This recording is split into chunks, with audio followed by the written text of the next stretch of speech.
What's up, everybody? I'm Josh Meek, the Uber Geek. Thank you very much for tuning in to Pretty Dece, your daily entertainment and pop culture show. One of the pieces of news that you might have missed this week because we had the massive Disney Fox news is that Redbox is starting a video on demand service.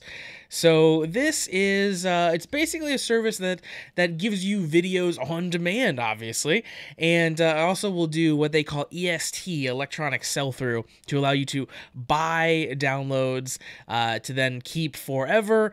The normal video on demand is a rental service where you're renting a essential 48-hour viewing period for movies, like something like Google Play already does or Amazon already does, where you're paying a little bit less and then only get it for a certain number of hours. Now, this will be available on their website, on the app on their phones, Apple TV, Chromecast, Roku, all of those fun places that you would expect something like this to pop up. This, however, is not the first time that Redbox has attempted something like this. They originally started with what they called Redbox Instant, which they partnered with Verizon for, and that died after about 18 months. So definitely didn't last long on that. Then they came back about a year ago with something they were calling Redbox Digital, but never really seemed to materialize or go wide until now. They're not calling it Redbox Digital anymore. It's just Redbox and streaming, Redbox on demand. I kind of dug around a little bit here now. The thing, of course, that they're touting is that it'll have all the new releases that aren't on subscription services yet, so you can't find it on Netflix and you can't find it on whatever else subscription service exists, because there's so many nowadays. But the reason that they have those is because it's just a rental service.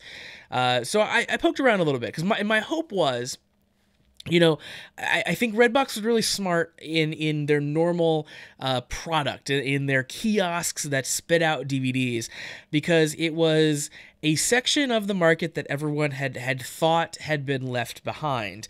Everyone thought, oh, the digital downloads are the way of the future. No one cares about physical media anymore. Look around at these blockbusters that are failing, that they can't get people to go in anymore. And when Redbox first came out, I think people laughed at the concept of Redbox, but then it was a massive, ridiculous success. Because, everyone had a Netflix subscription, but Netflix wasn't getting all the cool new movies that everyone wanted to see. So Redbox filled a role that needed filling. It was a way to get new movies into people's hands now that places like Blockbuster were gone. There was no way to do that really through any service they had at a reasonable price. So Redbox really kind of saw an opening in the market and went for it, even though it maybe went against convention. And unfortunately, it seems like with this new service here, they are following convention to a T. I was really hoping that this would kind of disrupt this online rental market a little bit, but it doesn't seem to be doing that whatsoever. And it's very apparent in the pricing. So, I poked around their service as they stand now, and their website's very nice. It's very easy to use. It's very like bright and crisp and clean. It's kind of pleasing to navigate around. However, when you get to a movie, for example, I clicked on Hitman's Bodyguard, you find out that you can reserve the movie at a Redbox kiosk to get an actual disc for, again, the reasonable price of $1.50 for a DVD or $2 for a Blu-ray per night. That's very reasonable. Or you can spend $4.99 for standard definition or $5.99 for HD for a rental, for an online rental. Now, these online rentals are the kind where basically when you start watching, you have 48 hours to finish the film before it deactivates itself. So it's technically a 2-night rental. But that means, like, at most, I should be spending $4 to equate to the 2-night rental I would get at the Redbox kiosk. And unlike the kiosk itself where I get the actual disc, there's no way to kind of turn it in early when I watch the movie all in one night to save a couple bucks. $6 for renting a film is outrageous. And that's always been the case for all of the rentals that are on Amazon, that are on Google Play. No one in their right mind is willing to spend that much money. Now, granted, it's just a couple dollars, right? It's a few dollars difference, but it's a few dollars difference every single time you want to rent a movie. And, you know, you're already going to be out and about. You probably pass 5 different Redboxes on your way home. So no one's going to get all the way home and stream something when they could have just swung by and grabbed something in the Redbox that they reserved on their phone first. They're going to save those, $4 every time instead. I really would love to see a company that gets out here and somehow figures out how to do these rentals for far cheaper than any other company has done. And I understand that their hands are probably tied on this. I understand it all comes down to licensing, and there's all these dumb rules and red tape that are wrapped up in this.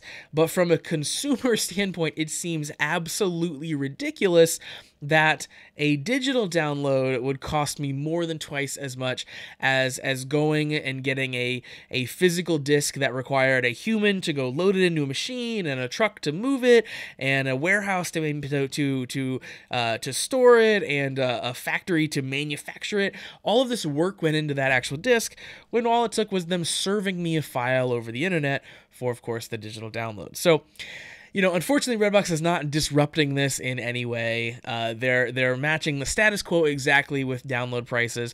Their TV show downloads, for example, are $1.99 for standard def and $2.99 for regular. So again, not really doing anything different. Again, why do all of these services charge a different price for HD? I understand that it's more bandwidth, but that would be like YouTube deciding your videos are cool and all, but if you want HD, you're gonna have to subscribe to YouTube Red.